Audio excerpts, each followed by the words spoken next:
Well, happy Mother's Day. What a great gospel, and of course the letter of John and then the Gospel of John today. Good stuff, especially if you read it in the context of Mother's Day. I'm not going to, but it's really good in that way. Actually, a little bit. Absolutely, I'll touch on that because it is so appropriate. But first, let's back up a little bit. You know, we Americans, we Alaskans in particular, we're much more goal-oriented. If we're theologically speaking, we're very teleological. We have a goal in mind, and much more goal-motivated than duty-motivated, if you think about it. It's just sort of the Alaskan psyche. What do I mean? Well, if you ask your typical Alaskan and say, you can't do, look at them and say, you can't do this, or you need to do this, they're going to look at you and say, who are you to tell me what I can and can't do? You know, right? But if instead you say to your typical Alaskan, you see that mountain peak over there? I wonder if a guy could get his ATV up on top. And then you'd probably hear, oh, well, hold my beer, watch this, you know. The response is different. We seem to accomplish much more with goals and objectives in mind than with commands. It's just part of our local culture. So when Jesus says, this is my commandment, we Alaskans might wince just a little bit and think, oh Lord, this is going to be burdensome.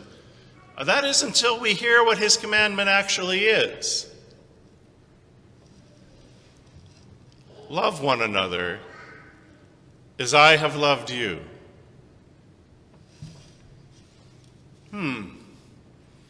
Okay.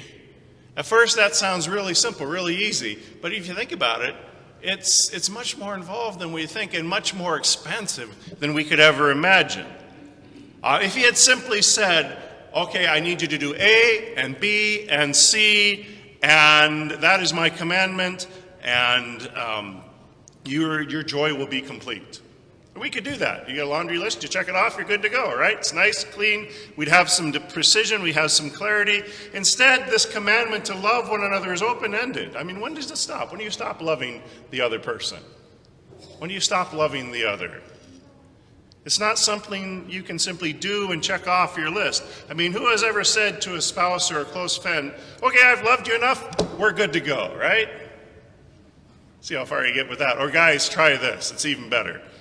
Say, hey honey, there's something about you, there's nothing about you that I don't know. I know what you like, I know what you dislike, what brings you joy, what brings you sorrow. I finally have you figured out. See how far you get with that one. Instead, try this. Honey, after all these years, you still amaze me. You see the difference. You see the difference. So Jesus says to us then, love one another as I have loved you. The implications there are very strong in John. We know how Jesus has loved us. It's in every Catholic church. It's a symbol of Christian love. The crucifix is not some magic talisman that wards off evil spirit. It's a visual aid to remind us, a sacramental, to show how much God loves us. When the guy asked Jesus, how much do you love me? He says, I love you this much. And then he died. Love one another as I have loved you. The one who loves, St. Thomas Aquinas tells us, intends what is best for the beloved, the ultimate good for the one that is loved, and does everything in his or her power to make it happen. Love, then, is lived most authentically in our service to one another, in our self-sacrifice for the good of others. And if you think about it, where love is present, self-sacrifice comes very readily, doesn't it?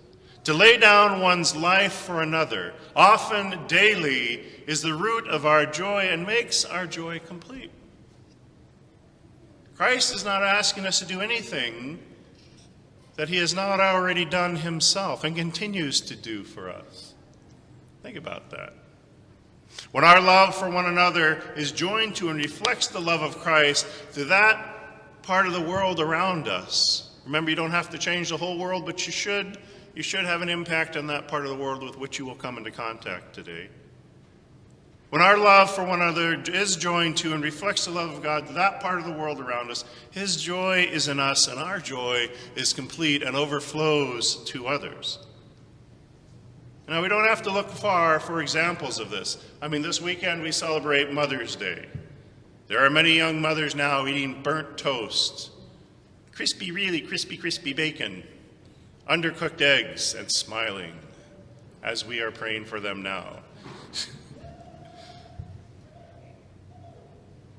You know, this one of the hallmarks of motherhood is that daily sacrifice that mothers make for the well-being of their children, intending what is good for them, making those sacrifices, sometimes small, sometimes incredible.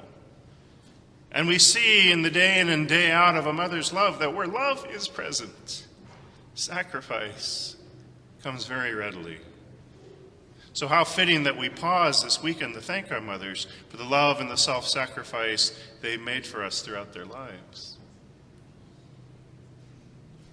So when you think about it in the end, by and large, we Alaskans don't like to be told what to do or what not to do. But this commandment to love one another as I have loved you, this is something we can live with. This is something we can live day in and day out.